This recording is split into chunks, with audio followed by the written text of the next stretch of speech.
আসসালামু আলাইকুম ওয়া রাহমাতুল্লাহ।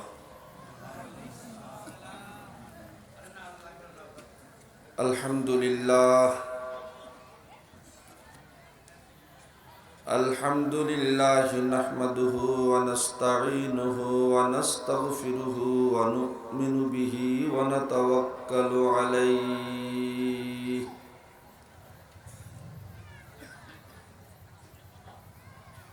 ওয়া নাউযু বিল্লাহি মিন শুরুরি আনফুসিনা ওয়া মিন সাইয়্যিআতি আ'মালিনা।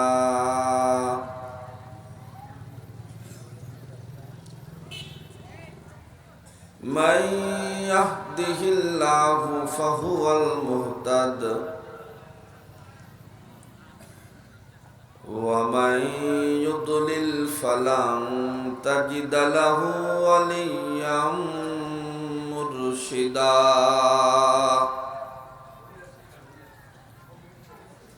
ونشهد أن لا إله إلا الله وحده لا شريك له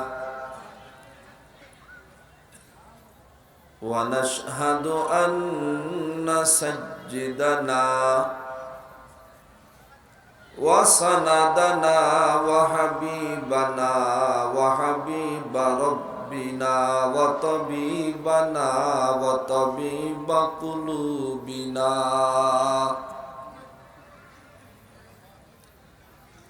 وأولانا ومولانا محمدا عبده ورسوله صلى الله تعالى عليه وعلى آله وأصحابه وبارك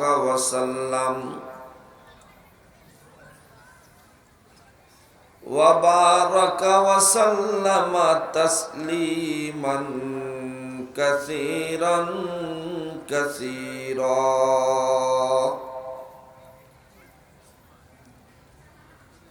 أما بعد فأعوذ بالله من الشيطان الرجيم. بسم الله الرحمن الرحيم.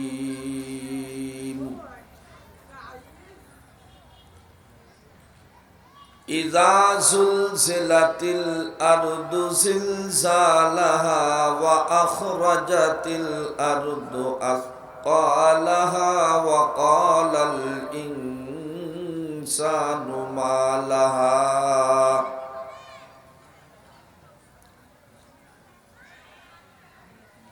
وقال سبحانه وتعالى ظهر الفساد في البر والبحر بما كسبت أيدي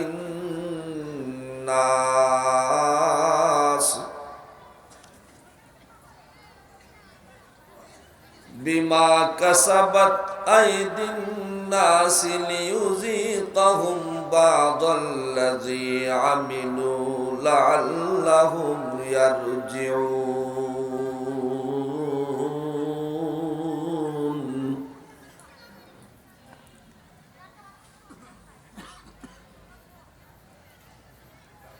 وقال رسول الله صلى الله عليه وسلم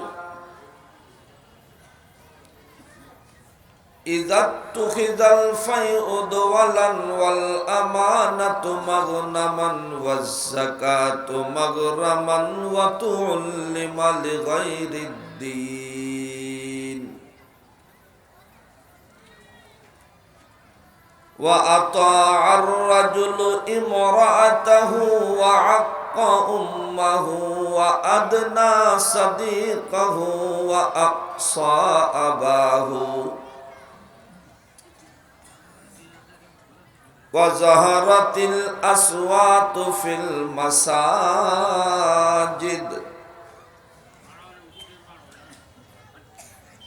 وساد قبيلة فاسقهم وكان زعيم القوم أرذلهم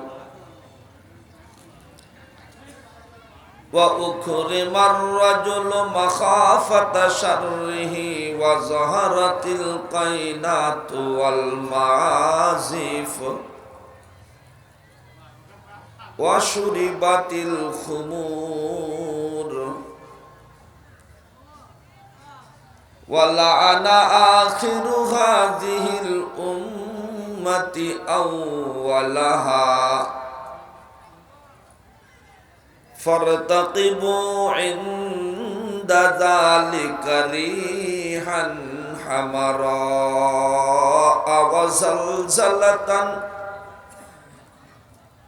وزلزلة وخسفا ومسخا وقذفا وآيات تتابع كنظام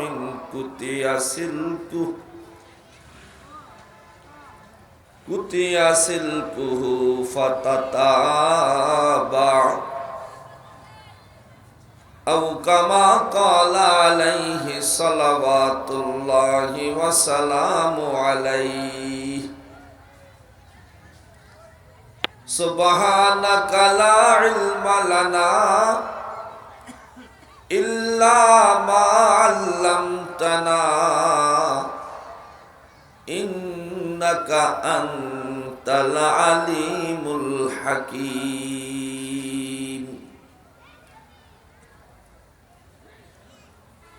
وقال سبحانه وتعالى إن الله وملائكته يصلون على النبي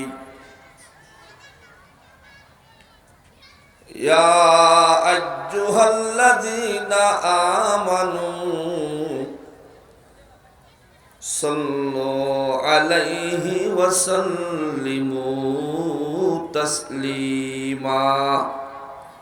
اللهم صل على محمد وعلى آل محمد كما صليت على إبراهيم وعلى آل إبراهيم إنك حميد مجيد. اللهم بارك على محمد وعلى آل محمد كما باركت على إبراهيم وعلى آل إبراهيم إنك حميد مجيد.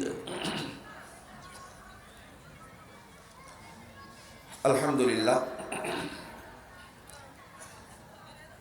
আল্লাহ তাবারাকা ওয়া তাআলা দরবারে লাখো কোটি শুকর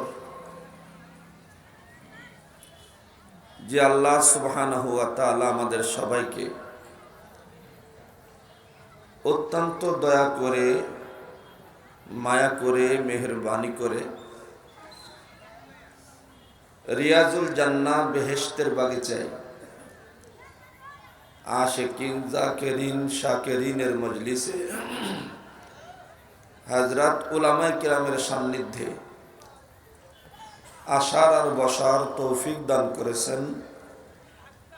এজন্য সেই রব্বে কারীমের দরবারে, মহান মুনিবের দরবারে, মালিকের দরবারে আমরা সকলে অন্তরের অন্তঃস্থল থেকে শুকরিয়া আদায় করি আলহামদুলিল্লাহ।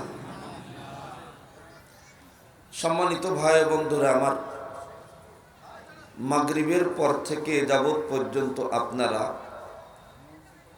এদেশের হক্কানি রব্বানি বুজুর্গ উলামায়ে কেরামদের পবিত্র জবান থেকে দ্বীনের অনেক গুরুত্বপূর্ণ নসিহত শুনছিলেন। অনেক দামি দামি কথা আপনারা ইতিমধ্যে শুনে ফেলেছেন। অবশেষে আমি আপনাদের সামনে উপস্থিত হয়েছি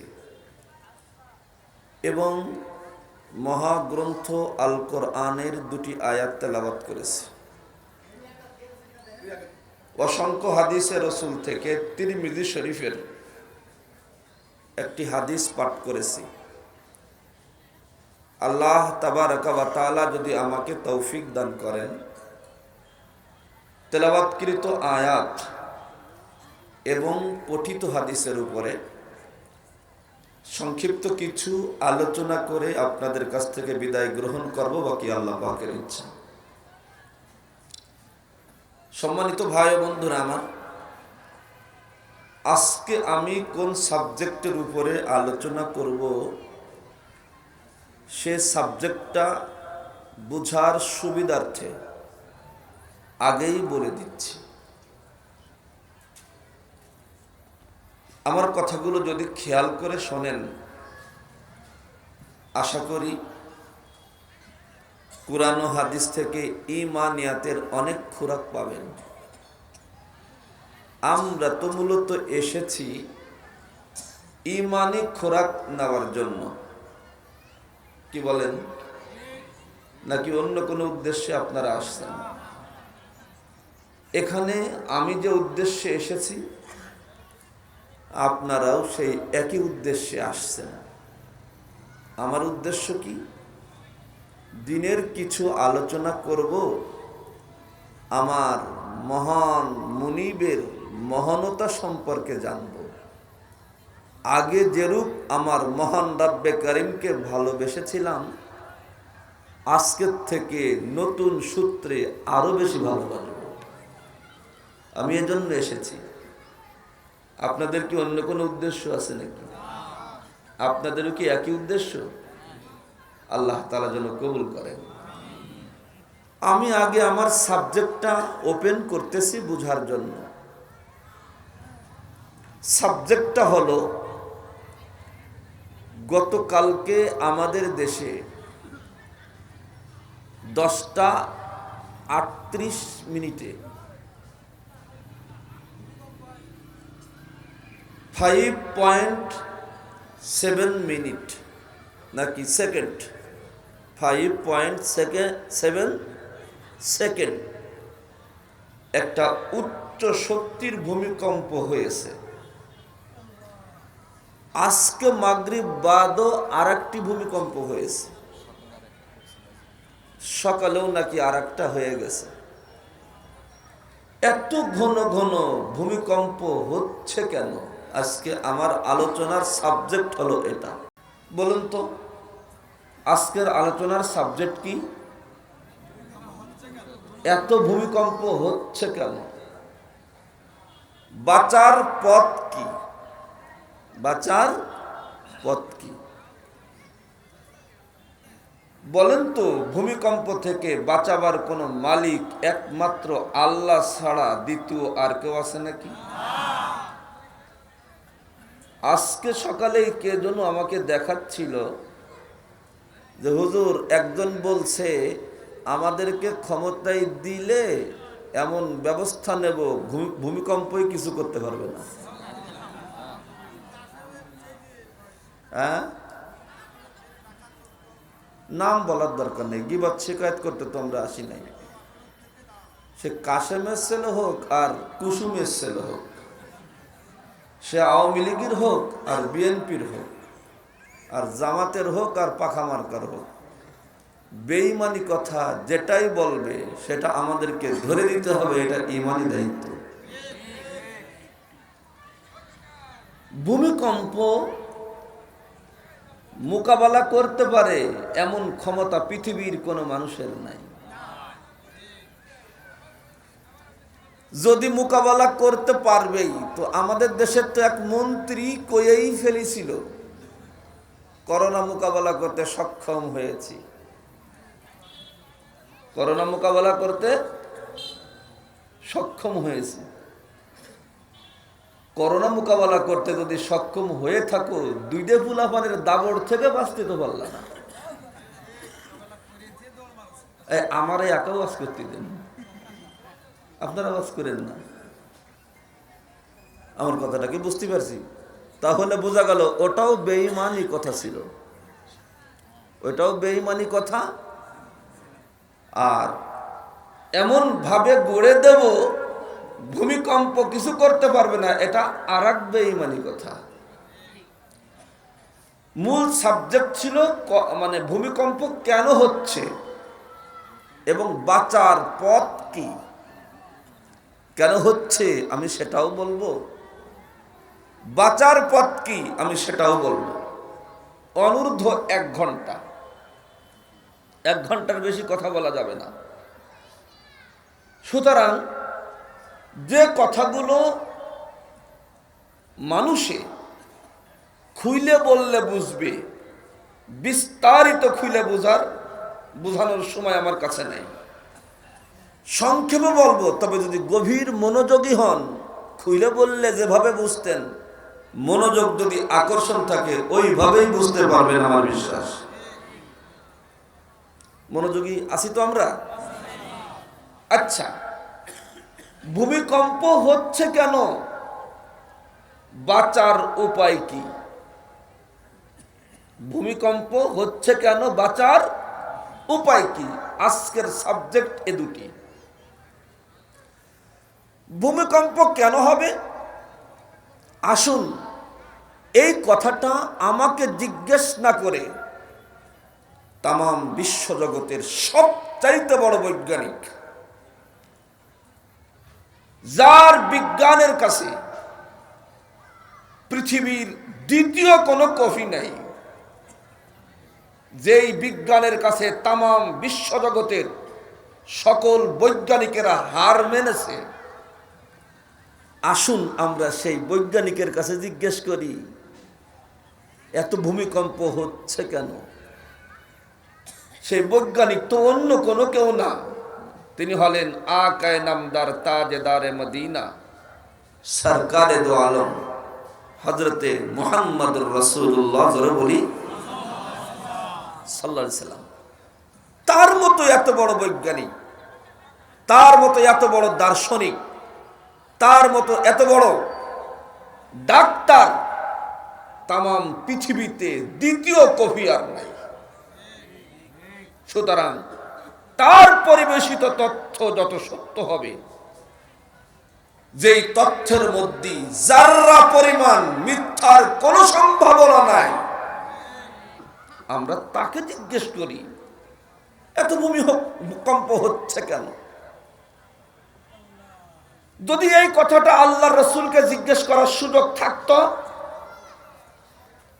আর যদি জিজ্ঞেস করতাম, তাহলে আমার রাসূল তো বলে দিতেন এই এই কারণে ভূমিকম্প হচ্ছে। কিন্তু এই প্রশ্নটা আমরা যখন করব, তখন তো উনি দুনিয়াতে থাকবেন না, এটা উনিও জানতেন। কথা ঠিক কিনা?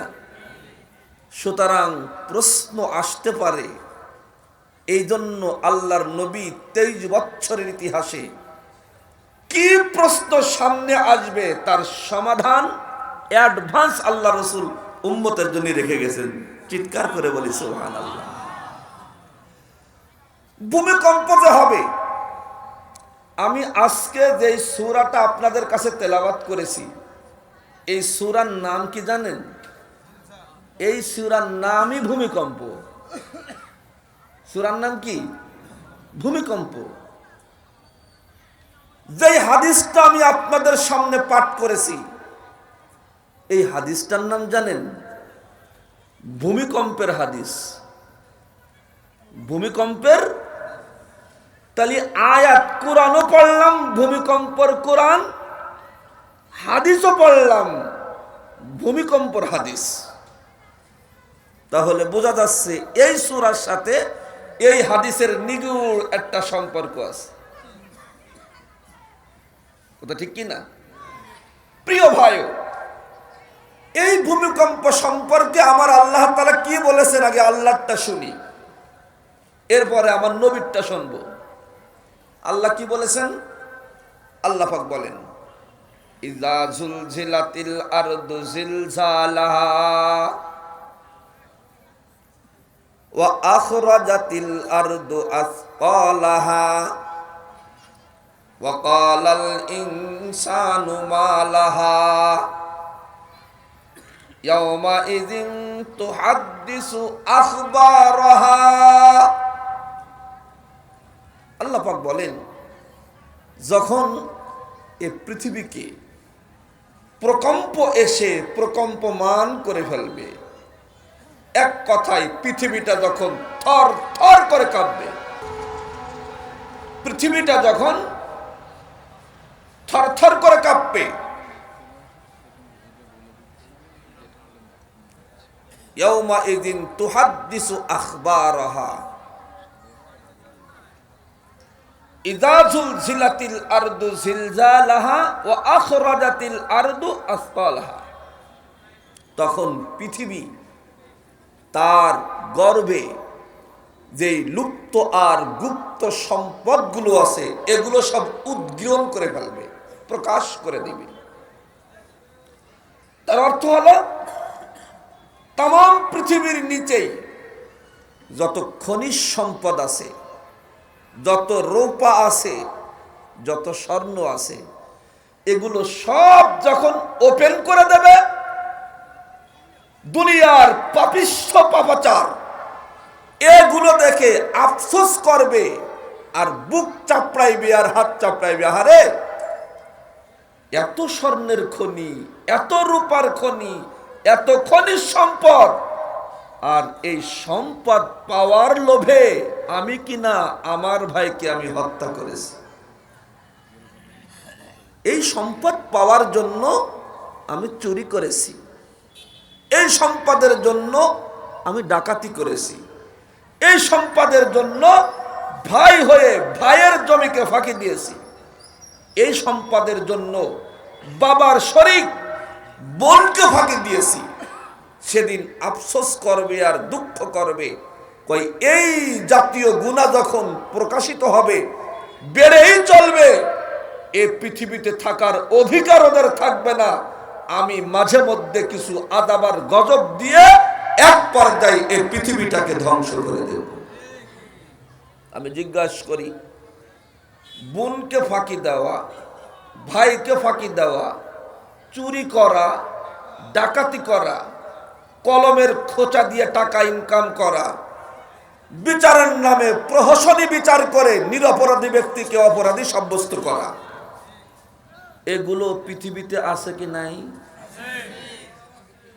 আগের থেকে বেশি না কমে গেছে নাকি বেড়ে গেছে? তো আল্লাহ তো ওটাই বলছেন, এগুলো যদি হয় ভূমিকম্প হবে। বলেছেন কি? আল্লাহ পাকের এই কথা থেকে এতটুকু বুঝলাম, এই যে ভূমিকম্প, এটা আল্লাহর কোনো কারণে না, ফেরেশতাদের কোনো দোষে না। এই ভূমিকম্প হচ্ছে একমাত্র কাদের কামাই? এটা আল্লাহ আরো খুলে বলতেছেন, জাহাদাল ফাসাদু ফিল বাররি ওয়াল বাহরি বিমা কাসাবাত আইদিন নাস। আমার আল্লাহ বলেন, জলে এবং স্থলে যত দুর্ঘটনা ঘটে, সড়কে মহাসড়কে যত অ্যাক্সিডেন্ট ঘটে, মহাশূন্যের উপরে বিমান যখন মুখোমুখি সংঘর্ষ হয়, ও কারণে যে কোনো জায়গায় আগুন জ্বলে যায়, যত অ্যাক্সিডেন্ট, যত অশান্তি, যত মারামারি, যত খুনোখুনি, এগুলো সব হচ্ছে তোমাদের হাতের কামাই। কথা ঠিক কি ঠিক না? এই পৃথিবীতে যখন খুনোখুনি বেড়ে যাবে, আমার আল্লাহ বলেন বুঝবো ওরা পৃথিবীতে থাকতে চায় না। মারামারি যখন বেড়ে যাবে, বুঝতে হবে পৃথিবীতে থাকতে চায় না। কথা ঠিক কি ঠিক না? আজকে মনে হয় হেড স্যার, এই স্কুলের হেড স্যার, তার অফিসে বসে একটা নিউজ আমাকে দেখালো। উনি বলতেছেন, হুজুর দেখেন কি অবস্থা দেশের, কি হয়েছে, প্রস্রাব করা নিয়ে গন্ডগোল বাধায় একজনের মার্ডারি করে ফেলেছে। প্রস্রাব করা নিয়ে, ওই জায়গায় তুই প্রস্রাব করলি কা, অথবা তুই আমার আগে করলি কা, এরকম ডিটেলস আমি পড়ি নাই, তবে এতটুক নিউজটা উনি আমাকে শোনাইছেন যে হুজুর প্রস্রাব করা নিয়ে গন্ডগোলের সূত্রপাত সেখানে খুনোখুনি হয়ে গেছে। ও বন্ধু, এটা কি ভালো কাজ? এটা ভালো কাজ না, নিঃসন্দেহে এটা খারাপ কাজ। আল্লাহ পাকের কথা এখান থেকে বুঝলাম, যত ভূমিকম্প, যত অ্যাক্সিডেন্ট, যত অগ্নিকাণ্ড, যত বিমান দুর্ঘটনা, মুখোমুখি গাড়ির সংঘর্ষ লেগে যাওয়া, এগুলো সব হলো অন্যায়। এগুলো সব হলো অন্যায়। আমার আল্লাহ পাক বলেন, অন্যায় যখন সংগঠিত হবে, একের পর এক যখন দেখবা খুনোখুনি পৃথিবীতে বাড়ে চলছে, যখন দেখবা অন্যায় অপরাধ লেগাম টেনে ধরা যাচ্ছে না, অপরাধ যত পৃথিবীতে বিরাজমান থাকবে, আমার আল্লাহ পাক বলেন তোমাদের উপরে গজব তত আকাশ থেকে আসবে। এখন কথা হলো, গজব আমি আল্লাহ কেন দিই? না দিয়ে তো পারতাম, কথা ঠিক কি ঠিক না? আমি আল্লাহ কেন দিই?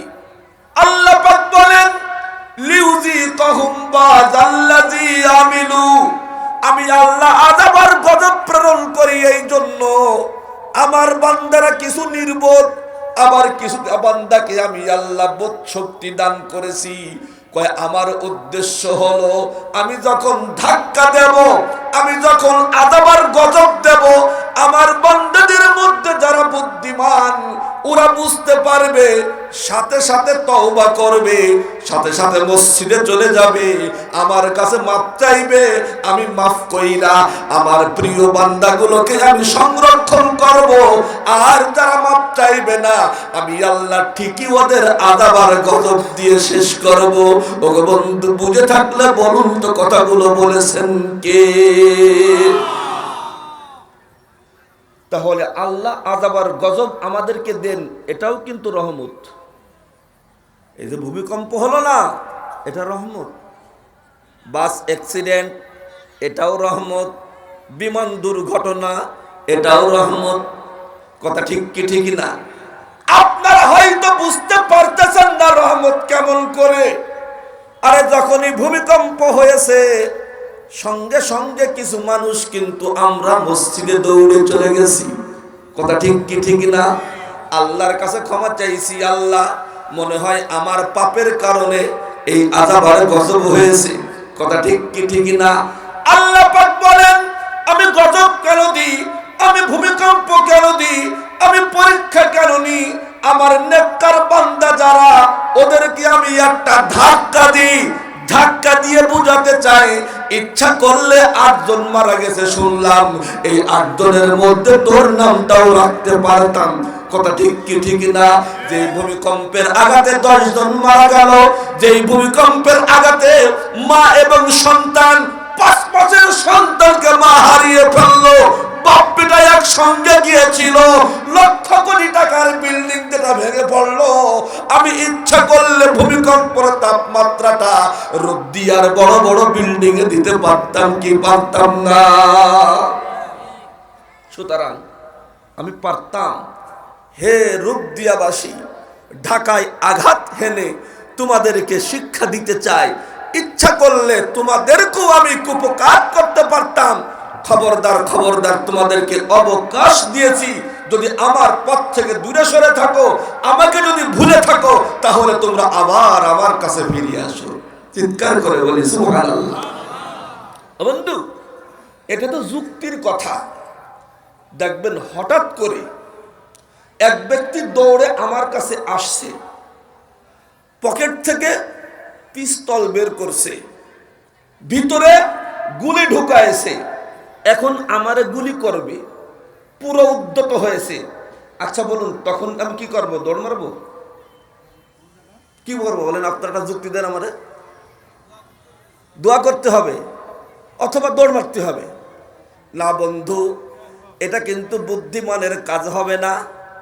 বুদ্ধিমানের কাজ হবে কি, আমি প্রথমে কালিমা পড়ে নেব। যদি মুসলমান হয়, যদি মুসলমান না হয় কালিমা তো পড়বে না। যদি আমি বাঁচতে চেষ্টা করি, ওই ব্যক্তির থেকে আমি দূরে সরে যাব না, বরং দৌড়ে তারে জড়ায়ে ধরবো। কথা ঠিক কি ঠিক না? দৌড়ে তাকে জড়ায়ে ধরবো কেন? মোহাব্বত করে না, আমি দৌড়ে তাকে জড়ায়ে হাত সহ জড়ানোর চেষ্টা করব। আমি যদি ওরে জোরে জোরে দৌড়ে জোড়ায় ধরি তাহলে কিন্তু আমারে গুলি করতে পারবে না। কথা ঠিক কি ঠিক না? হয়তো কৌশলের কাছে পারবে না। আর যখন দেখবে একটা লোক মৃত্যুর ভয়ে আমাকে জড়ায় ধরলো, তখন তার দিলের মধ্যে মায়া লেগে যেতে পারে। কথা ঠিক কি ঠিক না?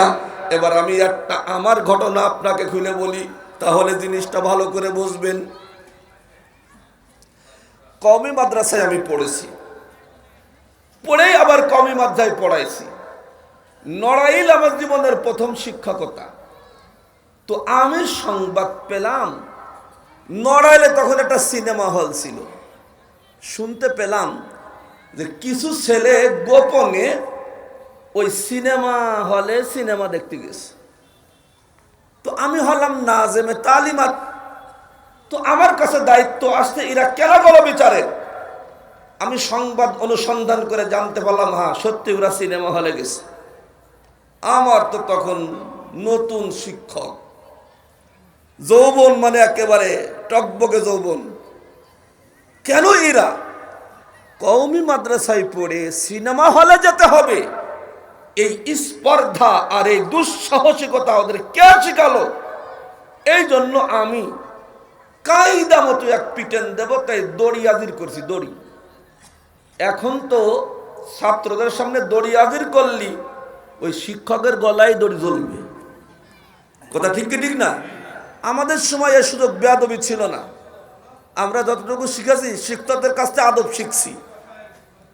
তো আমি দড়ি রেডি করছি আর বড় দুইটা বেত একসঙ্গে বাঁধছি, বেঁধে অপেক্ষা করতেছে ওরা আসবে, কায়দা মতো পিটেন দিয়ে তারপরে ঘুমাবো। তো ওরা অনুষ্ঠান শেষ করে আসছে। আসার পরে মাদ্রাসায় ঢুকে ওরা জানতে পারছে হুজুর জেনে গেছে, হুজুর জেনে গেছে।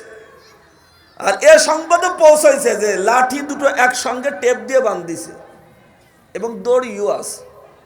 আচ্ছা বলেন ওর জানে কি আর পানি আছে? জানে কি আর পানি আছে? তা আমি তো মোটামুটি কয়টা পিটেন কিভাবে দেবো আমি অ্যাটেম্প নিচ্ছি।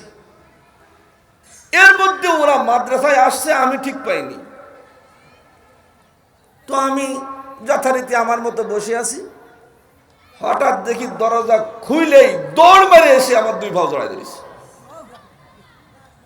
দুই পাও জড়াই দিতে হাও মাও করে, হুজুর আমি বুঝতে পারি না, যাবো না। আর পাড়ায় জড়াই ধরে তো ওই ছেলেটাই যার একটু আমি বেশি ভালোবাসি। কল্পনাই করতে পারিনি ওই হবে। দুই পাও যখন জড়াই ধরছে, কসম আল্লাহ ধরা পর্যন্ত আমি কতক্ষণ ফেলায় পিটেব। আমি সেই প্ল্যান করলাম, যখন দুই পাও জড়াই ধরছে অটোমেটিক ওর ভর আমার মায়ে লেগে গেছে। শুধু একটা থাপ্পড় দিয়ে যা বেয়াদব সর নাই মরিছিস, ওই বলার সাথে মোটামুটি দরজা ভাঙে দৌড়, খুলে দৌড়। আচ্ছা বলেন ও যদি মনে করতো হুজুর রাগ হয়ে গেছে হুজুরের কাছে যাব না, এতে কি আমার রাগ কমতো না বাড়তো? হ্যাঁ বন্ধুরে আমার, আমার আল্লাহ ভূমিকম্প দেন কেন? আমার আল্লাহ অ্যাক্সিডেন্ট দেন কেন? আমার আল্লাহ অগ্নিকাণ্ড ঘটান কেন? আমার আল্লাহ বিপদার আপদ দেন কেন? বিপদার আপদ দেওয়ার উদ্দেশ্য হলো লিউযিকাহুম বাযাল্লাযী আমিলু লাআল্লাহুম ইয়ারজিউন। আমি তোমার উপরে যে শাস্তি প্রয়োগ করতেছি এটা শত্রুতা বশত না। তোমরা যারা ভুল করে ফেলেছো এখন আমার কাছে তওবা করো, আমার থেকে দূরে সরে যেও না, তোমরা আমার কাছে আসো। আমি সবচাইতে ধরা দিই মসজিদে। কথা ঠিক কি ঠিক না? এরকম প্লেগ রোগ এটাও কিন্তু আযাব ছিল। কথা ঠিক কি ঠিক না? করোনা মহামারী এটাও কিন্তু আল্লাহর গজব ছিল। কথা ঠিক কি ঠিক না? বুকার দল তো তারা যারা করোনা আসার পরে মসজিদ ছেড়েছে, বুদ্ধিমান তো তারা যারা করোনা আসার পরে মসজিদ ধরেছে। কথা ঠিক কি ঠিক না? তাহলে পূর্বের জীবনে করোনার কারণে আমরা যারা মসজিদে নামাজ পড়া বন্ধ করেছিলাম, সত্যি কথা বুকে হাত দিয়ে বলেন তো ভুল করছি না সঠিক করছি? কেন ভুল? কারণ আল্লাহ তো রাগ হইছিল। তাই করোনা দিছিল। আমার তো দরকার ছিল আল্লাহর কাছ থেকে ভেগে না দেয় মসজিদে গিয়ে ক্ষমা চাওয়া, আল্লাহ মাফ করে দাও আমার গুনার কারণে, আমাদের গুনার কারণে, আমার গুনার মাফ চাইলাম, আমার জাতির জন্য ক্ষমা চাইলাম, আল্লাহ আপনি করোনা দূর করে দেন। এই দোয়া যদি আমরা আগের থেকে বেশি করতাম, বাজার খোলা মসজিদ বন্ধ, কথা ঠিক কি ঠিক না? মাছ বাজার খোলা ছিল, সব বাজার খোলা ছিল, শুধু মসজিদ বন্ধ ছিল। প্রিয় ভাইও, এও কিন্তু পাশ্চাত্যবাদীদের একটা ষড়যন্ত্র, মসজিদ বন্ধ করার, কথা ঠিক কি ঠিক না? প্রিয় ভাই, ওই সময় যদি আমরা দেখেন অনেক মানুষ যারা করোনা মানে নাই, যেমন 1 নম্বরে আমি মানিনি, এই যে বসুন্ধে না, এই বসুন্ধে, ও আল্লাহ, এক দাড়িওয়ালা মুরব্বী, পাক্কা দাড়ি, জানি না সে লোকটা কি করে, মাস্ক কেন পরিনি, এই জন্য আর একটা বুড়োরে যেইভাবে পিটালো সচক্ষে দেখলাম, মাস্ক পরিনি, আসছো কেন, বেরোইছো কেন? এমন ঘটনা ঘটে নাই আপনাদের এলাকায়? কিন্তু আল্লাহ পাক কেন দিয়েছিলেন? আমার আল্লাহ পাক বলেন, তোমরা যারা বাজারমুখী হয়ে গিয়েছিলে, তোমরা যারা ক্লাবমুখী হয়ে গিয়েছিলে, কথা ঠিক কি ঠিক না? তোমরা যারা গির্জামুখী হয়ে গিয়েছিলে, তোমরা যারা পূজা মণ্ডপমুখী হয়ে গিয়েছিলে, কথা ঠিক কি ঠিক না? তোমরা তো আমার লোক, কেন ওখানে যাবা? তোমরা তো আমার বান্দা, কেন তুমি আমার থেকে দূরে সরে যাবা? আসতিছো না কেন? এই জন্য আমি আল্লাহ একটা ধাক্কা দিয়ে চেয়েছিলাম তোমাকে আমার কাছে আনতে, কিন্তু তা হলো হিতে বিপরীত। কয় আমি আল্লাহ ধাক্কা দিয়েছিলাম আমার কাছে আনতে, কিন্তু স্বাস্থ্য কি বলে, হেলথ বিদ্যাতে তারা বিদ্যান হয়েছে তাদের ভুল তথ্য নিয়ে, সরকারে যারা ছিল তাদের ভুল তথ্যের কারণে আমার কত বান্দা মসজিদ থেকে বের হয়ে ঘরে ঢুকছে, ঘরের থেকে সোজা কবরে চলে গেছে, কথা ঠিক কি ঠিক না? আমার মসজিদের সভাপতি অত্যন্ত ভদ্রলোক, লোকটা কুষ্টিয়ায় বাড়ি, আমার সাথে অনেক মোহাব্বত, খুব ভালোবাসা, খুব শ্রদ্ধা আমার প্রতি। কিন্তু এই ভদ্রলোক, নাম তো বলতেছি না, চেনবেন না, এই ভদ্রলোক করোনা আসার সাথে সাথে দোয়া দুরুদ নিয়ে, যে দোয়ার দরকার সব কিছু নিয়ে উনি ঘরে উঠলেন। করোনার 2 মাসের মাথায় ওই ঘরের থেকে সোজা কবরে গেলেন, একদিনের জন্য আর মসজিদে আসতে পারে নাই, কথা ঠিক কি ঠিক না? আর আমরা তখন কি করেছি? মসজিদ ছাড়িনি, মাদ্রাসা বাইরের তে বন্ধ দেখাইছি, ভিতরে ঠিকই মাদ্রাসা চালাইছি। করোনাকালীন সময়ের জন্য মাদ্রাসা বন্ধ, কেটে লাগছি, কিন্তু সব ছাত্রদেরকে নিয়ে পড়াইছি, এবং এই হাত দিয়ে কত করোনার রোগী রেতে কবরে নামাইছি, নিজে হাতে কবরে নামাইছি। করোনার রোগী, যে ব্যক্তি ছেলে পর্যন্ত আসতেছে না, মেয়ে পর্যন্ত আসতেছে না, আমরা কবরে নামাইছি। আল্লাহ আমাদেরকে এখনো বাঁচায় রাখছে। এবং করোনার প্রথম দিন আমি বলছিলাম, অন্তত করোনায় আমি মরতেছি না এটা আমি নিশ্চিত, করোনায় আমি মরতেছি না এটা নিশ্চিত। কেন বললাম? এজন্য বলেছিলাম, যখন মানুষ কোনো বিপদে পড়ে, কোন মুসলমান তার বিপদ দেখে আগায়া যায়, আল্লাহ তাকে সব বালা মুসিবত থেকে হেফাজতের দায়িত্ব নিজ হাতে নিয়ে নেয়। তাহলে ওটাও ভুল হয়েছে, ওটাও কি ছিল? ভুল ছিল। এরকম জীবনের যত ভুল আছে মনে করতে থাকেন, আজকে সব কিছুর তওবা করে এখান থেকে উঠবো ইনশাআল্লাহ। রাজি আছেন? এবারে আসেন বন্ধু, আসুন আমরা সেই প্রশ্ন আমার রসুলের কাছে করি। কি সেই প্রশ্ন? ওগো আল্লাহ রসুল, ঘন ঘন কেন ভূমিকম্প হচ্ছে? কি কারণে হচ্ছে? আমার রসুলকে যদি আমি জিজ্ঞাসা করি, আমার রসুল বলেন, ওগো বন্ধু তুমি কিতাব খুলে দেখো, আমার সাহাবারা, আমার তাবেঈনরা, আমার মুহাদ্দিসিনে কিরামরা, আমি আল্লাহর রসুল তাদের কাছে করোনা কেন হবে, কি কারণে হবে, কি কি করলে করোনা হবে, কি করলে বাঁচা যাবে, কি কারণে ভূমিকম্প হবে, তখন আমাদের কি করতে হবে, সবিস্তারিত তথ্য আর উপাত্ত আমি আমার মুহাদ্দিসিনে কেরাম উম্মতের কাছে রেখে আসছি। জোরে কোন সুবহানাল্লাহ। এবার আসুন, আর সময় বেশি নাই, আধা ঘন্টা তো হয়ে গেছে, আর 20 মিনিট আপনাদেরকে কষ্ট দেব। এই 20 মিনিটের মধ্যে কি কি কারণে ভূমিকম্প হবে, কি কি কারণে করোনা হবে, কি কি কারণে শিডর হবে, কি কি কারণে আইলা হবে, কি কি কারণে বন্ধু বুলবুল হবে, এই সমস্ত আযাব আর গজব কেন হবে, সব কথাগুলো আমার রাসূল একটা হাদিসের মধ্যে সব এক জায়গায় বলে গেছেন। সুবহানাল্লাহ। এখন থেকে 1400 বছর আগে, 1500 বছর আগে আমার রাসূল বলে গেছেন দুনিয়ার মানুষ আযাব আর গজব আর বিপদ আর ভূমিকম্প হবে 15টি কারণে। কয়টা কারণ? 15 কারণ। বিস্তারিত বলবো না, খালি নম্বর বলে যাব, এতে আপনারা বুঝতে পারবেন। তাহলে বন্ধু, আমার আলোচ্য বিষয়ের একটা অংশ শেষ হলো। করোনা হয় কি কারণে? কথা ঠিক কি ঠিক না? আমি কোরআন থেকে আপনাদেরকে শোনালাম, এবার আমার রাসূলের কাছ থেকে আমি আপনাদেরকে শোনাবো। ভূমিকম্প কালকে হলো, ভূমিকম্প আজকে হচ্ছে, সামনে হলো। কয় এত ভূমিকম্প হলে আমরা বাঁচবো কি করে? বাঁচার কোনো পথ আছে নাকি? বাঁচার পথ মনে হয় দাড়িপাল্লায় ভোট দিলে হবে নাকি? পাখা মার্কায় দিলে হবে, নৌকা মার্কায় দিলে হবে, ধানের শীষে দিলে হবে? তাহলে বাঁচার পথ কি? বাঁচার পথ হলো একটা, সারেন্ডার করতে হবে। কার কাছে? কার কাছে যেতে হবে? যে ব্যক্তি বন্দুক দিয়ে গুলি করতেছিল, যদি গুলি থেকে বাঁচতে হয় ওই ব্যক্তির কাছে গিয়ে জড়ায় ধরতে হবে। কথা ঠিক কি ঠিক না? একমাত্র ভূমিকম্প যে আল্লাহ পাক দিচ্ছেন, ওই ভূমিকম্প থেকে যদি বাঁচতে হয় আল্লাহ পাকের কুদরতি পা জড়ায় ধরতে হবে। কথা ঠিক কি ঠিক না? পা জড়াবো কেমন করে সেটা আমি বলবো, তার আগে 15টি আলামতের কথা বলে শেষ করি। দেখবেন আমার রাসূল 1400 বছর আগে যেই কথাটা বলে গেছে, ওই কথাটা হুবহু ঘটলো কিনা, ওই কথাটা প্রকাশিত হলো কিনা, আপনারা শুধু হ্যাঁ আর না বলবেন। আল্লাহ রাসূল বলেন 15টি আলামত যখন প্রকাশিত হয়ে যাবে বুঝতে হবে কিয়ামতের বেশি বাকি নাই।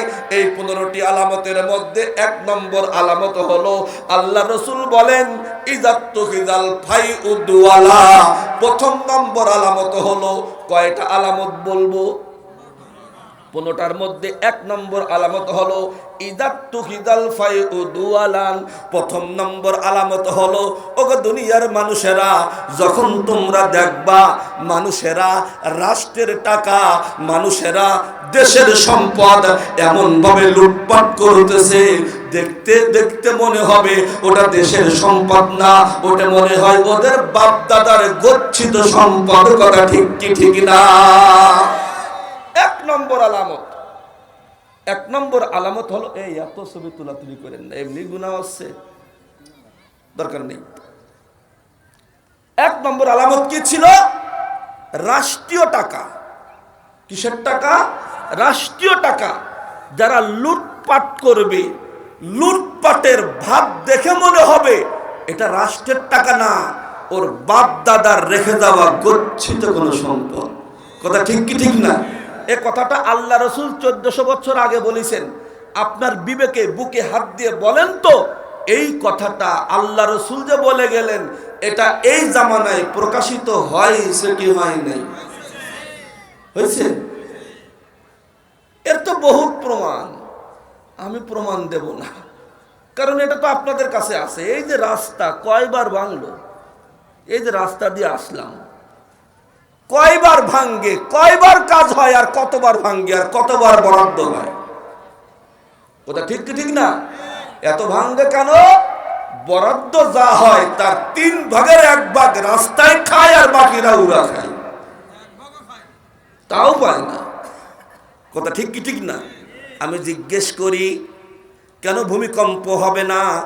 এই ভূমিকম্প তো আরো আগে, বহুত আগে হয়ে ধ্বংস হয়ে যাওয়ার কথা ছিল এই দেশটা। কথা ঠিক কি না? ও বন্ধু, কি পরিমাণ লুটপাট এই দেশে হয়েছে! যদি লুটপাটের টাকাগুলো যদি উদ্ধার করা যায়, এমন বাংলাদেশ আর একটা চালানো যাবে, কারোর কাছে ভিক্ষা করা লাগবে না। কথা ঠিক কি ঠিক না? যাদের নরমাল মার ছিল 1000 কোটি টাকা, 1000 কোটি টাকা, ঠিক কিনা? একটা পিয়ন সে যদি 400 কোটি টাকার মালিক হয়, কথা ঠিক কি ঠিক না? একটা পিয়ন যে জুতো মোছে, যে পানি আনে, যে পানি টানে, সে যদি 400 কোটি টাকার মালিক হয়, তাহলে ওই ঘরের অফিসার কয় টাকার মালিক, ওই ঘরের বড় অফিসার কয় টাকার মালিক, ওই ঘরের সচিব কয় টাকার মালিক, ওই ঘরের আমলা কয় টাকার মালিক, ওই ঘরের প্রধান যেছে কয় টাকার মালিক, কথা ঠিক কি ঠিক না? এই দেশের যে টাকা বিদেশে যে গেছে, আমার দেশে এমন বিদেশের মতো দেশ চলে আমার টাকাই, কথা ঠিক কি ঠিক না? বাংলাদেশের সন্তান হয়ে আমেরিকায় শুনি কারুর 5টা বাড়ি, কারুর 10টা বাড়ি, কারুর আবার বেগম পড়ায় পুরো পাড়া তার, ঠিক কিনা? বিশ্বজুড়ে উঠে আসছে সুইস ব্যাংকে কারা টাকা রাখে, কাদের টাকা বেশি, বিশ্ব জরিপে উঠে আসছে সুইস ব্যাংকটা চলেই বাংলাদেশিদের টাকা দিয়ে, কথা ঠিক কি ঠিক না? সর্বোচ্চ টাকা জমা দেয় সুইস ব্যাংকে বাংলাদেশের মন্ত্রী মিনিস্টাররা, কথা ঠিক কি ঠিক না? তাই যদি না হবে তাহলে কেন এখন তারা ইন্ডিয়ায়? কেন নির্বাচনের পট পরিবর্তন হলে নেতারা দেশে থাকতে পারে না? কারণ লুটপাট করে একেবারে হরিলুট, কথা ঠিক কি ঠিক না? বন্ধুরে আমার, আমার রাসূল বলতেছেন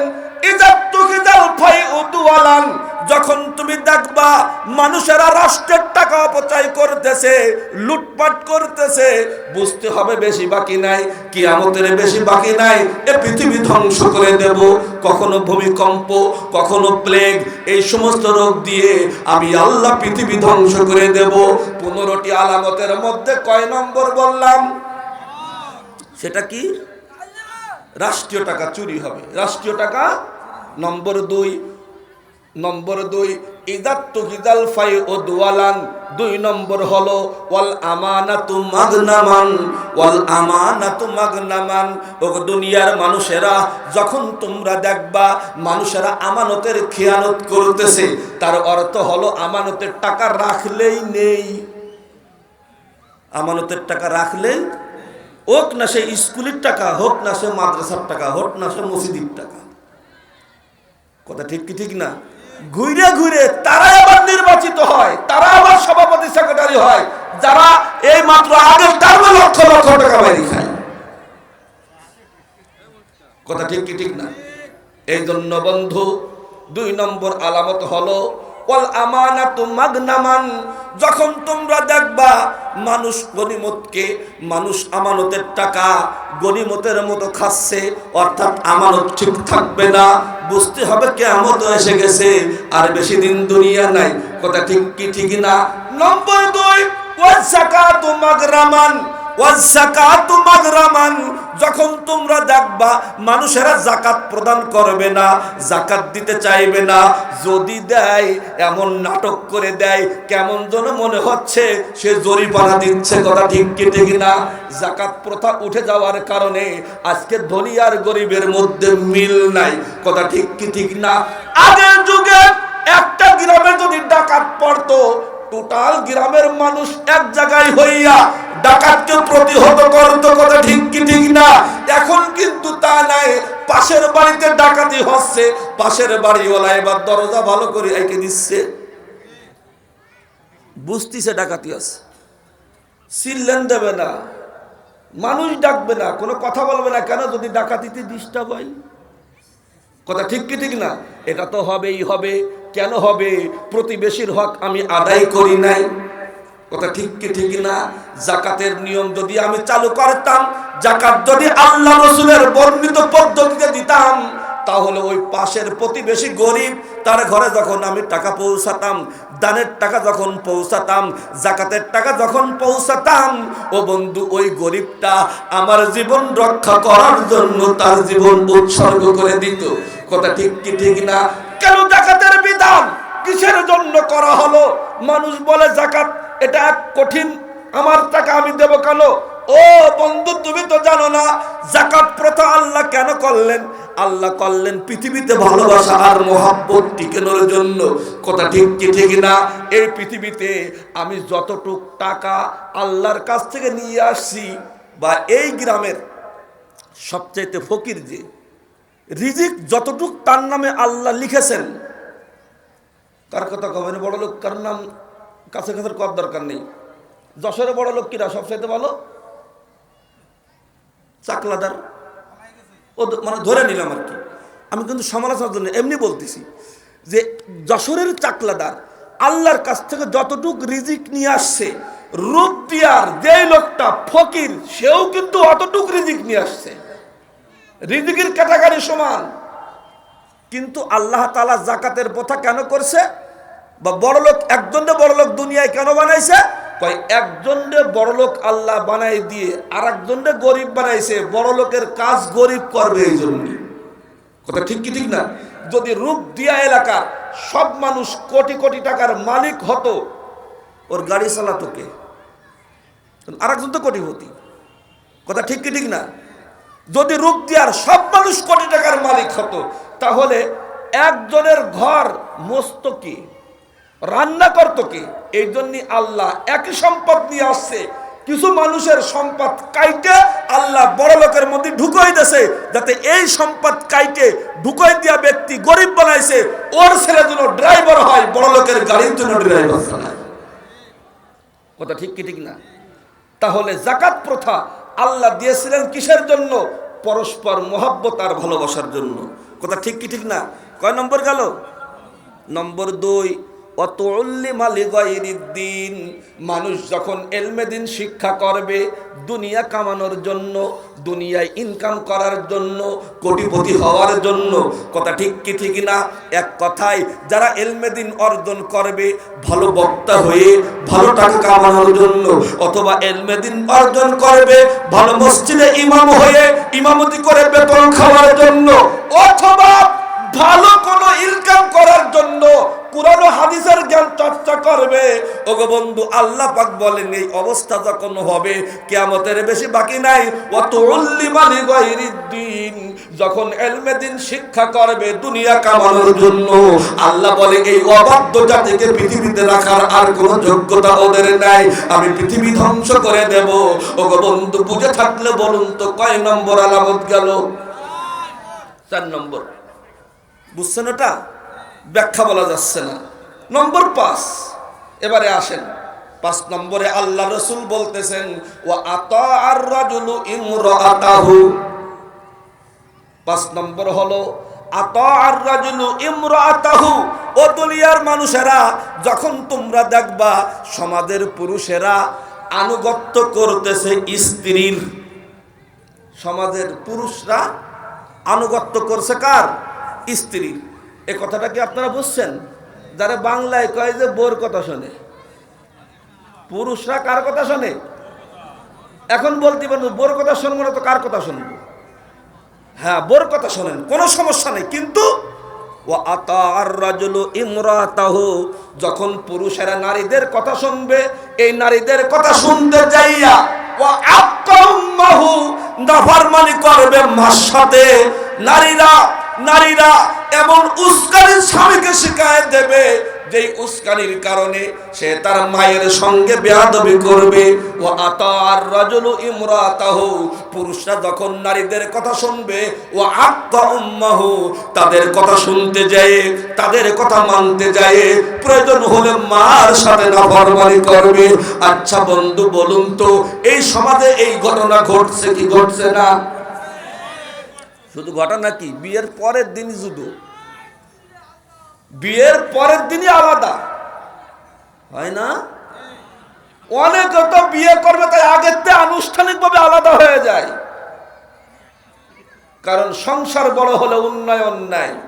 এই জন্য মা বাবাকে কাঁচা মরিচ আর পান্তা ভাত খাওয়ায় নিজের বউকে নিয়ে আলাদা হাড়িতে রান্না চড়ায়। কথা ঠিক কি ঠিক না? এটা মানুষ না, এটা ছেলে না, এটা হলো পৌরস্য জাতির কলঙ্ক। 6 নম্বর। কয় নম্বর গেছে? 6 নম্বর। আক্কা উম্মাহু, মার সঙ্গে নাফরমানি করবে। নম্বর 7 ওয়া আদনা সাদিকাহু। নম্বর 8 ওয়া আদনা সাদিকাহু, এটা হলো 7 নম্বর। ওয়া আদনা সাদিকাহু 8 নম্বর। ওয়া আকসা আবাহু 7 নম্বরে আল্লাহ রাসূল বলেন বন্ধুদের কদর খুব বাড়বে। ডাইনিং টেবিলে যত প্রকারের খাবারের আইটেম হবে বন্ধুদেরকে পাশে নিয়ে ডাইনিং টেবিলে বসে খাবে। ও আকসা আবাহু, কিন্তু বাবারে ডাইনিং টেবিলের ধার দৌড় ভিড়তে দেবে না, দূরে সরায় রাখবে। কথা ঠিক কি ঠিক না? কি জন্য? ও তো রূপ দিয়া ছেড়ে ঢাকায় চলে গেছে। রূপ দিয়া ছেড়ে কোথায় গেছে? ঢাকায় যে জন বেছে, ঢাকায় যে জন বেছে, সারা বছর জন বেছে, যখন বাড়ি আসে তখন 50 টাকা একটা চশমা কেনে, গগস। কথা ঠিক কি ঠিক না? 20 টাকা দিয়ে একটা প্যান্ট কেনে, আর 30 টাকা দিয়ে একটা গেঞ্জি কেনে। গেঞ্জি কেনে মোটামুটি ভাড়ানি সাগে আদা আসে, মানে মাজা ঢুলো আর বন্ধুদেরকে নিয়ে আড্ডা মারে। কথা ঠিক কি ঠিক না? মাঝে মাঝে বন্ধুদেরকে নিয়ে খাওয়ার আসর জমায়, খাবারের আসর ডাইনিং টেবিলে জমায়। কিন্তু সব বন্ধুদের ডাইনিং টেবিলে বসালেও বাবারে বসায় না, কারণ ওর বাবা তো ওল্ড মডেলের বাবা। বন্ধুদের সামনে কি বলতে কি বলে ফেলবে, ওদের জোন বেচার বাচ্চা মানুষ ঠিক পেয়ে যাবে। কথা ঠিক কি ঠিক না? এই অঞ্চলের ছেলেরা মানে এগুলো করে না। আমাদের মাগুরার ওদিক বড় এগুলা নাকি এদিকেও আছে? প্রিয় ভাইও, 8 নম্বর হলো, 7 নম্বর হলো বন্ধুদের কদর বাড়াবে, বন্ধুদের ডাকবে, বাবাকে দূরে সরাবে। 8 নম্বর চলে গেল। নম্বর 9 আল্লাহ রাসূল বলেন ওয়াজহারাতিল আসওয়াতু ফিল মাসাজিদে। 9 নম্বর আলামত কিয়ামত হবে কেন, ভূমিকম্প হবে কেন? আল্লাহ পাক বলেন, আল্লাহ রাসূল বলেন, যখন তোমরা দেখবা মসজিদের মধ্যে চিল্লা পাল্লা, যেই চিল্লা পাল্লা রূপ দিয়া বাজারের মাছ বাজারে হওয়ার কথা ছিল, ওই মাছ বাজারের চিল্লা পাল্লা মসজিদে উঠে গেল। কথা ঠিক কি ঠিক না? মসজিদে দেখবেন জোরে জোরে কথা, উনি যে অমুকের বাচ্চা, উনি অমুকের ছেলে অমুক, উনি মসজিদে ঢুকছে, তার আচরণ আর কথার ভাবে এটা বুঝাই দেয় যে আমি ঢুকছি। কথা ঠিক কি না? আর যদি কমিটি গঠনের দিন আসে, কারে কমিটিতে রাখছো? ওরে ও তো বিরোধী দলীয় লোক। কথা ঠিক কি ঠিক না? ও তো মুক্তিযোদ্ধা, ও তো রাজাকার। এই সমস্ত কথাগুলো বলা বলি করে পুরো মসজিদের পরিবেশটা বাজারের পরিবেশে পরিণত করে ফেলে। যখন মসজিদের পরিবেশ বাজারের পরিবেশে হয়ে যাবে, আল্লাহ বলেন আমি বুঝবো তোদের এই পৃথিবীতে থাকার ইচ্ছে নেই, এই পৃথিবী আমি ভূমিকম্প দিয়ে ধ্বংস করে দেব। বন্ধু বন্ধু বুঝে থাকলে বলুন তো বলেছেন কে? কয় নম্বর গেল? 9, তাই না? ওয়াজহারাতিল আসওয়াতু ফিল মাসাজিদ। নম্বর 10 ওয়াসাদা কাবিলাতা ফাসিকুহুম, ওয়াসাদা কাবিলাতা ফাসিকুহুম। আল্লাহ রাসূল বলেন, যখন তোমরা দেখবা মানুষের সমাজে সুন্দর জীবন পরিচালনা করার জন্য মাঝে মধ্যে মাতুব্বার বানানো হয় কিনা, পাড়ার মাতুব্বারি একজনকে দেওয়া হয় কি হয় না? এই মাতুব্বারি যখন দেওয়া হবে তখন মাতুব্বার কাকে বানাতে হবে, এই কথা যখন উঠবে সবাই ঘুরে ফিরে এমন ব্যক্তিরে মাতুব্বার বানাতে চাইবে যেই ব্যক্তি বাবার কাছটাও খাইতে পারে, ছেলের কাছটাও খাইতে পারে। কথা ঠিক কি ঠিক না? একজনের শাল আরেকজনের চড়াতে পারে, তারে মাতুব্বার বানানোর সময় তাকে খোঁজে, মদ খোররে খোঁজে, গাঁজা খোররে খোঁজে, কার হাতে মস্তান আছে তাই খোঁজে। কথা ঠিক কি ঠিক না? যখন অবস্থা এই হবে বুঝতে হবে এই পৃথিবীতে ওরা থাকতে চায় না, আমি আল্লাহ ভূমিকম্প দেব, আমি আল্লাহ আযাব আর গজব প্রেরণ করব। 10 ওয়াসাদা কাবিলাতা ফাসিকুহুম। নম্বর 10 11 আল্লাহ রাসূল বলেন ওয়াকানা যাইবুল কওমি আরজালাহুম, ওয়াকানা যাইবুল কওমি আরজালাহুম। আল্লাহ রাসূল বলেন এটা তো মাতুব্বারের পালা গেল। 10 নম্বরে 11 নম্বরে আল্লাহ রাসূল বলেন ওয়াকানা যাইমুল কওমি আরজালাহুম। সমাজে যখন নেতা নির্বাচন করা হবে, নেতা নির্বাচন করার সময় যখন আসবে, কারে মানুষ ভোট দেবে, কারে মানুষ নেতা বানাবে, এটা যখন ভাববে তখন সব জায়গা থেকে উঠিয়ে আসবে নেতা তাকে বানাবে যার চরিত্র বলতে কিছু নাই, যার চরিত্র বলতে, অথচ স্লোগান হয় অমুক ভাইয়ের চরিত্র ফুলের মতো পবিত্র। কেউ কয় ফুলের চাইতেও পবিত্র। কথা ঠিক কি ঠিক না? ফুলের মতো পবিত্র, ফুলের চাইতে পবিত্র পৃথিবীতে একটা জামাতের ছিল, একটা জামাত ইসলামী, বুঝেন না জনাব, একটা দল, একটা দল ফুলের মতো চরিত্র পৃথিবীতে একটা জামাতের, সেই জামাতের নাম হলো হযরত আম্বিয়া আলাইহিমুস সালাতু ওয়াস সালাম। নবীরা ছাড়া পৃথিবীর কোন মানুষকে ফুলের মতো চরিত্রের সার্টিফিকেট দেওয়ার অধিকার পৃথিবীর কারো নাই। কথা ঠিক কিনা? তাহলে নেতা নির্বাচন করার সময় দেখবো যে ওর আশেপাশে মদখোর কয়জন ঘুরে, মদের বোতল তার অফিসে আছে কিনা আগে এটা দেখবো, বিড়ি আর সিগারেটের খাপ তার অফিসে আছে কিনা এইটা দেখে নির্বাচন করতে হয়। কথা ঠিক কি ঠিক না? আল্লাহ বলে ওই জন্যই তো ভূমিকম্প হয়, ভূমিকম্প তো ওই জন্যই হয়। কথা ঠিক কি ঠিক না? বন্ধুরে আমার কয় নম্বর গেল? 11 নম্বর। কয় নম্বর গেল? 11 নম্বর। ওয়াকানা জাইমুল কওমি আরজালাহুম। নম্বর 12 ওয়া উকরিবার রাজুলু মাখাফাতা শাররিহি।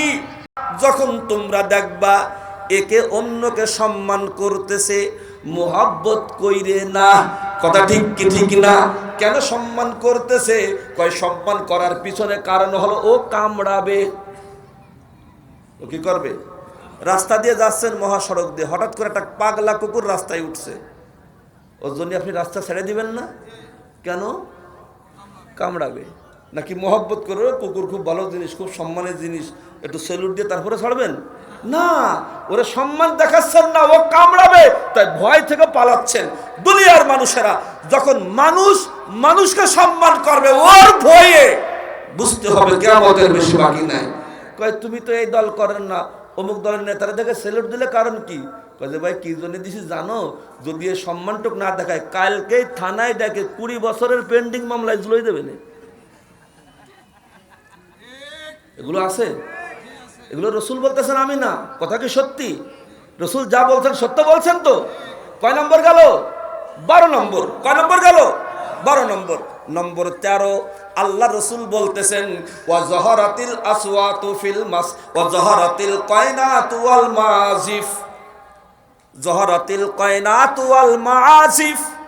ওগো দুনিয়ার মানুষেরা, যখন তোমরা দেখবা ওয়াজ নসিহতের মূল্য নাই, কোরআন তেলাওয়াতের মূল্য নাই, হাদিসের মূল্য নাই, যখন সমাজের মানুষেরা গান বাজনাকে মূল্য বেশি দেবে, তখন বুঝতে হবে কিয়ামতের বেশি বাকি নাই। আজকের এই মাহফিলটা যদি কোরআন হাদিসের মাহফিল না হতো, আজ যদি কোনো কায়দায় সব দল মিলে যদি মমতাজের বাইর করে আনতেই পারত, কথা ঠিক কি না? তাহলে এখানে লোকে জায়গা দেওয়া যেত, এখানে লোক ধরত কেন? কারণ তাহলে বোঝা গেল কোরআন হাদিসের বয়ানের চাইতে মুসলমানের কাছে গানের বয়ান প্রিয়। ঠিক কি ঠিক না? আল্লাহ রাসূল বলেন ওয়া যাহারাতিল আসওয়াতু ফিল ওয়া যাহারাতিল কায়নাতু ওয়াল মাআসিফ। ও দুনিয়ার মানুষেরা, যখন তোমরা দেখবা গান বাজনা একেবারে ব্যাপক হয়ে গেছে, আম হয়ে গেছে, আগে পাড়া মহল্লায় কেউ যদি, ওগো বন্ধু, পাড়া মহল্লায় বিয়ে করলে টোটাল এলাকার মধ্যে কখনো বছরে একবার দুইবার মাইকের গান শোনা যেত। এখন তো মাইক লাগে না, এখন তো ডিজিটাল পদ্ধতিতে গুনা। কথা ঠিক কি ঠিক না? আগে সিনেমা দেখতে গেলে ওই মনিহারে যাওয়া লাগতো, এখন মনিহারে যাওয়া লাগে না। কথা ঠিক কি ঠিক না? আগে টিভির গুনাহ করতে চাইলে ওই দোকান পাটে বা অফিসে যাওয়া লাগতো, এখন দোকান পাটে আর অফিসে যাওয়া লাগে না। এখন লেপের তলে কম্বলের তলে গুনাহ সবকিছু ব্যবস্থা। কথা ঠিক কি ঠিক না? বন্ধুরে আমার, আল্লাহ রাসূল বলেন যখন গান বাজনা ব্যাপকতা লাভ করবে, বুঝতে হবে কিয়ামতের বেশি বাকি নাই। আমি জিজ্ঞেস করতেছি, গান বাজনা বেড়েছে না কমেছে? গান বাজনা বাড়িছে না কমেছে? আগে তো গান বাজনা দেখলি হুজুররা ভয় পেত, দূরে থাকতো। কথা ঠিক কি ঠিক না? কিন্তু কপাল কি পুরা পুড়ছে, কপাল কি পুরা পুড়ছে, কপাল কি পুরা পুড়ছে। এখন তো হুজুররা মাথায় টুপি দিয়ে পূজা মণ্ডপে গিয়ে পর্যন্ত গান নাচ দেখতেছে। কথা ঠিক কি ঠিক না? ভূমিকম্প হবে না কা তোরে কুরবানি দিনই এই তো আরো বেশি, আল্লাহ কুরবানি দিনই এই তো বেশি। কেন ভূমিকম্প হবে না? আল্লাহ বলিছে না যেই জায়গায় শিরিক হয় ওই জায়গায় তোমরা যাবা না, শিরিক হইলেও যাবা না, না হইলেও যাবা না। কথা ঠিক কি ঠিক না? খাবার নিয়ে দেখে রূপদিয়া এলাকার পূজা মণ্ডপ, ওকে বন্ধু আল্লাহ সৃষ্টি করেছে মুসলমানের সন্তানেরা। কথা ঠিক কি ঠিক না? সারা বছর অপেক্ষায় ছিল পূজা মণ্ডপের বাজার থেকে বোর শাড়ি কিনবে, সারা বছর অপেক্ষায় ছিল পূজা মণ্ডপের বাজার থেকে 3 পিস কিনবে। কথা ঠিক কি ঠিক না? সারা বছর জিব্বা লাগায় লালাই লাল লাল মিশ্রিত ছিল পূজা মণ্ডপের নাড়ু খাবে। কথা ঠিক কি ঠিক না? এখন আমি জিজ্ঞেস করি ওইটা কি আমাদের অনুষ্ঠান ছিল? মুসলমানদের? হিন্দু ভদ্রলোকরা অনুষ্ঠান করবে, ধন্যবাদ হিন্দুদেরকে, আমি নিষেধ করব না, তাদের পূজা মণ্ডপ ভাল বলবো না, এটা ধর্মীয় অধিকার, সে করবে, তার পূজা করবে তার পূজা মণ্ডপে, সে অনুষ্ঠান করবে তার আঙ্গিকে। কিন্তু মুসলমান কেন সেখানে যাবে? মুসলমান সেখানে কেন যাবে? আল্লাহ বলে যদি মুসলমান সেখানে যায় তাহলে কপাল পড়বে। এর প্রথম কপাল পুড়েছিল যশোরে, বলছিলাম বিমানবন্দরের এক কোণা আগুন ধরিয়েছে, টোটালটা তো জ্বলে যাওয়ার কথা ছিল, টোটালটা তো পুড়িয়ে সারখার হয়ে যাওয়ার কথা ছিল। কথা ঠিক কি ঠিক না? ভূমিকম্পে 10 জন মরেছে, 10 লাখ মরার কথা ছিল, এই অপরাধ আমরা করছি। কথা ঠিক কি ঠিক না? কিন্তু আল্লাহ কেন 10 লাখ মারতেছে না? আমার রসুল কান্দে কান্দে দোয়া করছে, আল্লাহ আমার উম্মতকে একসঙ্গে ধ্বংস করে দিও না। রসুলের দোয়া ছিল তাই। কথা ঠিক কি না? কয় নম্বর গেল?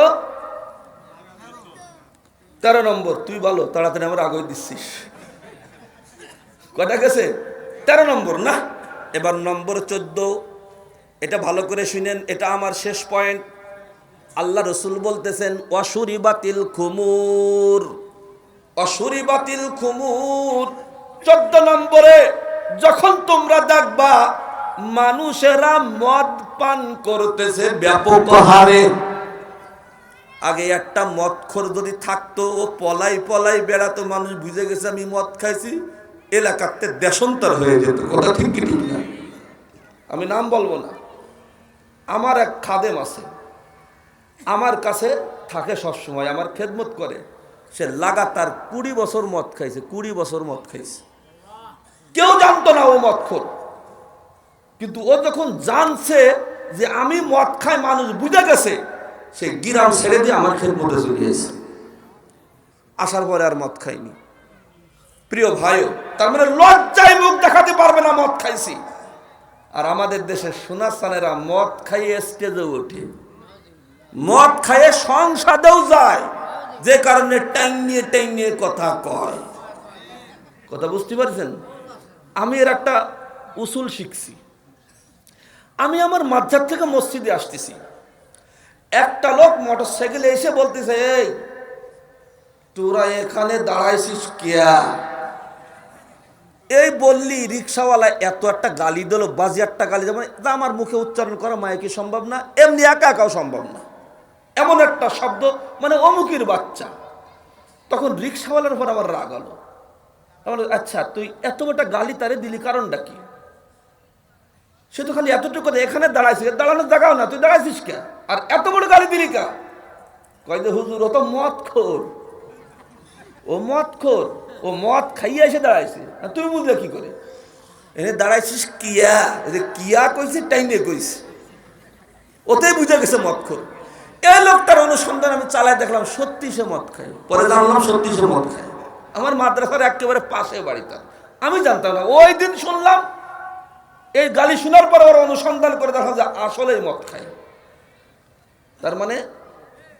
তার মানে হলো কি? অথচ এরে আমি মিটিংয়ে ডাকছি, আমার মাদ্রাসার মিটিং তার কথাও কয়। পরে শুনলাম যে মালুনি ওই। তার মানে বোঝা গেল কি?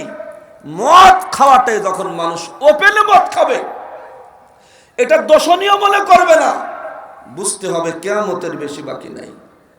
কয় নম্বর গেল? 14। এবার নম্বর 15, এটা লাস্ট পয়েন্ট। কয়টা আলামত বলতে চাইছিলাম,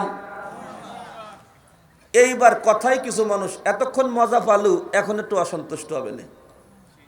কিছু মানুষ আমার উপরে অসন্তুষ্ট হবে না, তা আমি কি অসন্তুষ্ট হওয়ার ভয়ে চলে যাই না কে? তাহলে তো আর দাওয়াত দেবেন না, আমি দাওয়াত না হলে তো না খেয়ে মরেই যাওয়া লাগবে না আমার, এই খাইয়ে বেঁচে থাই আমরা নাকি? আল্লাহ খাওয়ায়, তাই তো? আচ্ছা এবারে আসেন নম্বর 15। আল্লাহ রসুল বলতেছেন ওয়ালানা আখিরু হাযিহিল উম্মতি আউওয়ালাহা। 15 নম্বর হলো, যখন তোমরা দেখবা জুনিয়ররা গালিগালাজ করতেছে সিনিয়রদেরকে, ঠিক কিনা? জুনিয়ররা সিনিয়রদেরকে গালাগালি করতেছে, এটা সব সমাজে, রাজনীতি সমাজে, হুজুরদের সমাজে, খেজুরদের সমাজে, আলেমের সমাজে, জালেমের সমাজেও যখন ব্যাপকতা লাভ করবে, বুঝতে হবে কিয়ামতের বেশি বাকি নাই। বলুন তো, এই সমালোচনা, এই সংস্কার আমাদের দেশে চালু আছে কি নাই? আছে। আপনাদের কথা বলবো না, আমি আমাদের দোষ ঘাড়ে নিচ্ছি। আমাদের মধ্যে কিছু গাঁজাখোর হুজুর আছে। কি খোর? গাঁজাখোর। তা গাঁজাটা খাবি খা, অন্তত মেয়াদটা আছে কিনা দেহে নে। গাঁজারও তো একটা মেয়াদ থাকে, মেয়াদ উত্তীর্ণ গাঁজাখোর কিছু মানুষ আছে, মাইকে আসলেই উল্টো পাল্টা বকতে থাকে, আছে কিনা? এক গাঁজাখোর বক্তার মুখে শুনলাম বিবি খাদিজাতুল কুবরা জীবনে কোনোদিন এক ওয়াক্ত নামাজ পড়েনি। নাউজুবিল্লাহ খান। খাদিজাতুল কুবরা কে? আমাদের বড় আম্মা। খাদিজাতুল কুবরা কে? আমাদের বড় মা, আমার রসুলের প্রথম স্ত্রী। আমার রসুল যখন 25 বছর বয়স, তখন 40 বছরের বৃদ্ধা মাকে, আমার আম্মাকে উনি বিয়ে করছিলেন, এবং তার প্রতি তার ভালোবাসার মোহাব্বত কি পরিমাণ ছিল, আয়েশাও পর্যন্ত ওই জায়গা দখল করতে পারেনি। তো আমার আম্মা জান বিবি খাদিজাতুল কুবরা জীবনে কোনোদিন এক ওয়াক্ত নামাজ পড়িনি, জীবনে কোনোদিন বলে রোজা রাখিনি, জীবনে কোনোদিন হজ করিনি, জীবনে কোনোদিন পর্দা করিনি। কত বড় সাহস দেখেন তো, আমার মার বিরুদ্ধে কথা। আমার মা বলে রোজা রাখি নাই। আরে মূর্খ, জ্ঞান তো শেষ করে ফেলেছো। এই রমজানের রোজা ফরজ হওয়ার আগে পৃথিবীতে আশুরার 10 তারিখের রোজা, মুহররম মাসের 10 তারিখের রোজা ফরজ ছিল। রোজা ফরজের আগে, রমজানের রোজা ফরজ হওয়ার আগে আশুরার রোজা ফরজ ছিল। আমার আম্মা জান বিবি খাদিজাতুল কুবরা বড় হওয়ার পরে, বালেগ হওয়ার পরে জীবনে কোনোদিন আশুরার রোজা ছাড়ি নাই। জীবনে কোনোদিন আশুরার রোজা তিনি, তাহলে উনি জীবনে একটা রোজা রাখিনি কথা কইলে কোন কি বুঝে, কি খাইয়ে? কলিজা কত বড় যে আমার আম্মার বিরুদ্ধে সমালোচনা। আম্মার বিরুদ্ধে যদি কেউ সমালোচনা করে, সে কিন্তু সুসন্তান না। কি বলেন? লানাতুল্লাহি আলাইহি। আমার আম্মা জান বিবি খাদিজাতুল কুবরা টোটাল পৃথিবীতে সম্ভ্রান্ত, সভ্য এবং ইজ্জত আবরু ঢেকে চলা মানুষ ছিল। টোটাল মক্কা নগরে সবচাইতে শালীন এবং ভদ্র পোশাকে থাকতেন আমার আম্মা জান খাদিজাতুল কুবরা রাদিয়াল্লাহু তাআলা আনহা। এই মহিলা যদি পর্দা না করবে, তো আমার রাসূলের স্ত্রী হিসেবে আল্লাহ তাকে নির্বাচন করতেন? তাহলে এখানে আমার মার সমালোচনা করা হয়েছে। কার সমালোচনা? তুমি যাই হও আর তাই হও না কেন, ক্ষমতায় যাও আর ক্ষমতায় না করো, বা তুমি যাই হও না কেন, মায়ের সমালোচনা করলে কিন্তু নাক ফাটাই দেওয়া হবে, নাক ফাটাই দেওয়া হবে। কথা ঠিক কিনা? তুমি আমার সমালোচনা করো, আমারে গালি দাও, আমার মারে গালি দাও, আমার বাবারে গালি দাও, বরদাস্ত করবো। উম্মাহাতুল মুমিনিনের ইজ্জত নষ্ট হয় এমন একটা কথা কিন্তু বরদাস্ত করা হবে না। প্রিয় ভাই, ওই যে আল্লাহ রাসূল বলেছেন ভূমিকম্প হলো কেন?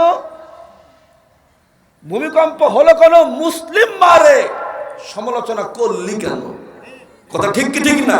ওয়ালানা আখিরু হাযিহিল উম্মতি আউওয়ালাহা।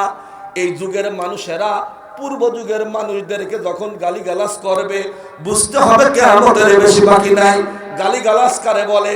কয় কাউকে যদি শালা বলা হয়, কাউকে যদি শালা বলা হয়, যদি রুচিশীল মানুষ হয়, এটা সবচাইতে বড় গালি তার জন্য। কথা ঠিক কি ঠিক না? আমার আম্মা জান পাক ও পুত পবিত্র, যার ব্যক্তিত্ব আল্লাহ তাবারক ওয়া তাআলা বুঝেই তাকে আমার রাসূলের স্ত্রী বানাইছেন। সুতরাং তাদের ব্যাপারে, সাহাবাদের ব্যাপারে কোনো সমালোচনা। এখন আবার এক গ্রুপের জন্ম হয়েছে, তারা স্টেজে উঠে সাহাবাদের সমালোচনা না করলে ভালো লাগে না। কথা ঠিক কি ঠিক না? প্রিয় ভাইও, আল্লাহ রসুল বলতেছেন, যখন তোমরা দেখবা আমার রসুল, আমার সাহাবাদের সমালোচনা, যখন ইয়ংরা বা এই যুগের মানুষেরা পূর্ববর্তী মানুষদের, মুরব্বীদের নিয়ে গালিগালাজ করবে, সমালোচনা করবে, বুঝতে হবে কিয়ামতের বেশি বাকি নেই। তাহলে আমি আপনাদেরকে একটা সবক দিয়ে যাই, গ্রহণ করবেন তো ইনশাআল্লাহ? আপনি যে দল করবেন করেন, আপনি বিএনপি করেন করেন, আপনি জামাত করবেন করেন, চরমনাই করবেন করেন, তবলিগ করবেন করেন, আপনার ব্যাপার। কিন্তু এতটুকু আদব রক্ষা করবেন, আমি বিএনপি করব কিন্তু আওয়ামী লীগের কোনো বড় সিনিয়র কোনো মানুষের সমালোচনা করব না। আমি আওয়ামী লীগ করব, বিএনপির কোনো বড় সিনিয়র কোনো মানুষের সমালোচনা করব না।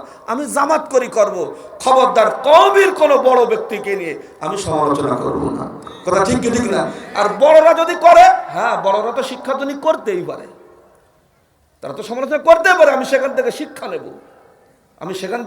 নেব, কিন্তু আমি পিচ্ছি, আমি তাদের পায়ের ধুলা সমান না, তাদের সম্পর্কে আমি মন্তব্য করব না। রাজি আছি না আমরা ইনশাআল্লাহ? তাহলে কি বুঝলেন? আপনি আওয়ামী লীগ করেন, শহীদ প্রেসিডেন্ট জিয়াউর রহমান নিয়ে আপনি সমালোচনা করতে পারবেন না। আপনি বিএনপি করলে করেন, শেখ মুজিবুর রহমান সাহেবরে নিয়ে আপনি সমালোচনা করবেন না। কথা ঠিক কি ঠিক না? এক কথায়, আমার বড় যে সে যে দলই করুক, আমার বড় যে সে যে দলই করুক, সেই দলের সমালোচনা আপনি করব না, আমি করব না, নিয়ত করতে পারবো না ইনশাল্লাহ। তাহলে হুজুর আপনি তো কিছু সমালোচনা করেছেন, ওই যে কাদের কথা বলেন, টেনে টেনে কথা কয় না, নাম না নিলেও তো আমরা বুঝেছি কারে কইছেন, ওই যে কারা কারা পালায় গেছে সে কথা কইছেন, তাহলে আপনি করলেন কেন? ও ভাই, ফিকহের কিতাবে আসছে দুই ধরনের ব্যক্তিদের সমালোচনা করা যায়, বিশেষ করে যারা জালেম এবং যাদের দ্বারা ক্ষতি হওয়ার সম্ভাবনা থাকে, ওদের ক্ষতি থেকে বাঁচার জন্য তাদের দোষ ত্রুটিগুলো আলোচনা করা, এটাই শরীয়ত, এটাই শরীয়ত। কারণ যদি ওইটা না বলি তাহলে দোষ ত্রুটি আপনি বুঝবেন না কি অন্যায়। এরপরে একটা পট পরিবর্তন হয়ে একটা গ্রুপ পালালো, কোনো একটা গ্রুপ তো সামনে ক্ষমতায় যাবে, তাদেরকে সামনে রেখে কথা বলার উদ্দেশ্য হলো এটাই, ওরা যে ভুল করেছে এই ভুলটা যেন আপনারা না করেন। কথা ঠিক কি ঠিক না? ওরা কি ভুল করেছে? আলেম ওলামার সাথে বেয়াদবি করেছে। ওরা কি ভুল করেছে? রাষ্ট্রের টাকা লুটপাট করেছে। ওরা কি ভুলিছে? বিরোধী দলকে 200 করে দেখতেই পারেনি, যারে তারে জেলখানায় ঢুকাইছে। কথা ঠিক কি ঠিক না? ওরা কি করেছে? পূর্ণ আস্থা ও অবিচল বিশ্বাস সংবিধান থেকে মুছে ফেলেছে। সুতরাং আপনারা সাবধান থাকবেন, আর আল্লাহর কাছে দোয়া করেন, আল্লাহ ওরা যা করেছে এগুলো করবো না, যদি উপযুক্ত মনে করেন আল্লাহ আমাদেরকে ক্ষমতায় দিয়ে দেন, আল্লাহ দিয়ে দিতে পারেন। কথা ঠিক কি ঠিক না? তাহলে আজকের মজলিস থেকে আমাদের দোয়া, আল্লাহ কে দুর্নীতিবাজ, কে ষড়যন্ত্রকারী, কে চোর, কে ডাকাত আমি চিনি না, এই দেশের জন্য যাদের কল্যাণ, যারা এই দেশের কল্যাণ সাধন করতে পারবে, আল্লাহ তুমি তাদেরকে ন্যায় বিচারের দায়িত্ব তাদের হাতে আপনি দিয়ে দেন। সকলে বলেন আমিন। আমিন। ওয়া আখিরু দাওয়ানা আলহামদুলিল্লাহি রাব্বিল আলামিন।